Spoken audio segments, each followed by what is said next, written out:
So how do you become more productive? I think some people are just naturally productive, other people aren't so much, but I think a lot of it comes down to your intention and setting good habits and utilizing tools necessary to become more productive.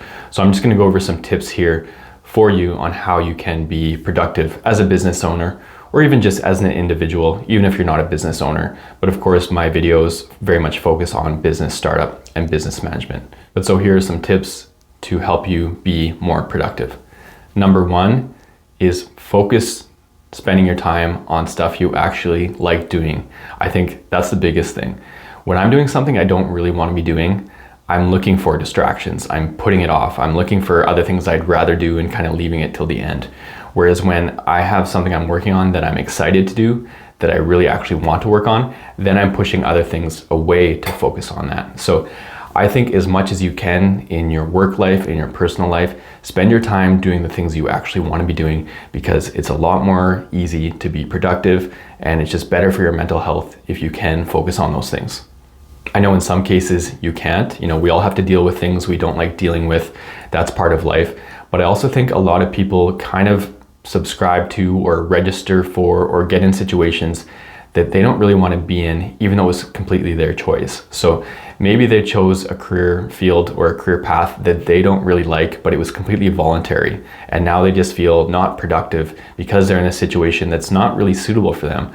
Oftentimes that's their own doing, and then they're kind of afraid to make a change because it can be difficult to do that. But that's tip number one, is very much focus your time on doing the things you're excited to do. I think that's just a good motto to live your life by in general, if you're a business owner or not. The next thing is make lists and have notebooks. For me as a business owner and even as an individual, I have lots of lists. I have a list on what I'm doing each day at work. I also have a notebook at home where I have a little breakdown of things I need to do or things I need to buy or people I need to contact, and then just kind of a little to-do list for each day. Some days that might only have one or two things, and other days that might have 12. In my office, in my business life, I also have kind of an ongoing notebook where I keep track of things I have on the go, priorities, things I'm waiting to hear back from for people, things I need to address, different projects I'm working on, things like that. That really keeps me very organized as well. And then I keep a physical calendar for work stuff to help keep me organized and help me visualize what I have coming up, what my work week looks like, what my work month looks like. And I have a lot of those things put in my calendar on my phone too, to get notifications. And I personally like both. I like to get those notifications, and I like when things are synced up, but I also like having that visual so that I can actually see it. Another tip to being productive is, if you're creating a list, if you have a lot of things to do, and I recommend creating a list. Sometimes I feel overwhelmed, and when I actually write down the things I need to do, I feel a lot more organized and less overwhelmed. And then once you have that list, what I recommend is knocking off some of the easy ones first. If you have 10 things to do and it just feels like a lot, maybe getting those on paper can calm you down a little bit, but maybe there's 3 or 4 things you can get done within 10 minutes, and then you narrow that down to only 5 or 6 things, and it allows you to get more productive and not feel so overwhelmed to the point where you feel like you don't even know where to start or you don't know what to do. So knock off those easy things first. Another tip, and it kind of ties into the first tip, is do the things you're in the mood for. So maybe there are things that you like doing and you're happy to do them, but some days you're just not really feeling like doing it. So I would recommend focusing on doing the things that you are in the mood for at the time. Sometimes we need to do things that we don't feel like doing, and that's just part of life. But even for myself, with the YouTube videos that I make, I have lots of ideas listed, and when I'm recording, I can just go through my list of ideas for videos to make and just focus on the ones that I feel like speaking about that day. And then for the other ones, I'll address them on another day where maybe I'm more interested or more excited to talk about that topic. So I think that's really important as well. The next tip I have is to get really focused and dialed in for certain timeframes and to take breaks. So if you're working on a project or if you're studying or something like that, I think studying is a really good example. Maybe on your phone set a timer for 20 minutes, where for 20 minutes you're only studying. No computer, no phone, no distractions, unless you're needing a computer or phone to actually study, but no distractions for 20 minutes.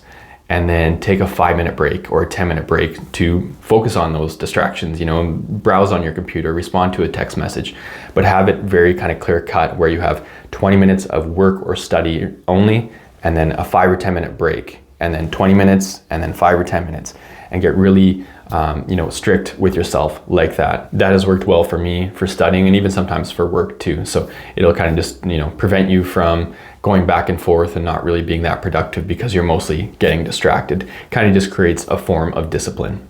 Another tip I have, and this might sound weird, is be a little bit lazy. Honestly, in some ways I'm lazy. I think most people would say I'm not, and they would say I'm very productive and I'm on top of things, and I am. But I'm also a lazy person, which actually benefits me a lot because as someone who likes to get things done but is lazy, I'm looking for more efficient ways to do things.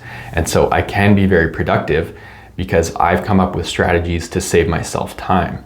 So pretty much in all things in life, even with making YouTube videos, it's better to make a few at one time and do the recording and then do the editing all in one session rather than recording one, editing one, and then the next day recording one, editing one. So there are a lot of ways to just be strategic and find ways to save time.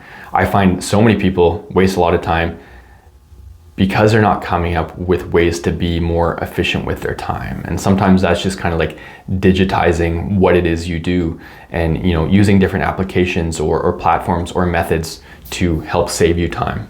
The next step kind of ties into the last one, and that's just very much being strategic. So whatever, even like with driving around the city, like I don't like to go to one side of the city just for one thing. If I have multiple things I need to do, then I'll make a point of making a trip out of those so that I can do 3 things in one trip rather than going there and back and there and back and there and back. Trying to find ways to make you more effective, I think is super useful. And it's just something that most people don't even think about or don't even try to do. But I think that gives me a huge advantage in being productive. And the last tip, another one maybe kind of unusual, but something I really like doing, and maybe depends on the topic, but I'm not a reader. I never read books. I'm a writer. I have a couple blogs where I do writing, but I don't like reading. That's not my ideal form of consumption. So the way I learn is through conversations or hearing other people speak. So I take in information usually through videos or podcasts. And I'm at the point where it's actually very easy for me to listen to most podcasts or most videos at 2x speed. So I can get through a lot of content in half the time that it takes other people to get through that content. And I can actually retain it, especially if who's ever speaking is a slower speaker. 2x speed is easy. Sometimes I even go higher than that. So that might not be doable for some people or for some content that you're listening to, but it can be a really good way in some instances to take in information at a faster rate. So hopefully that was helpful. Those are my tips, or at least the things that I utilize to be more productive, and they work really well for me. I'm sure some of them will work for everyone. Some won't work for everyone. It kind of depends on you, but just something to start thinking about. If you found the video useful, feel free to subscribe and like the video. I base my content on business management and business startup tips and answering questions. So if you're interested in learning more about that, you can check out some of my other videos. And if you have any questions about business startups or business management, feel free to leave a question or comment in the comment section and I can address that for you.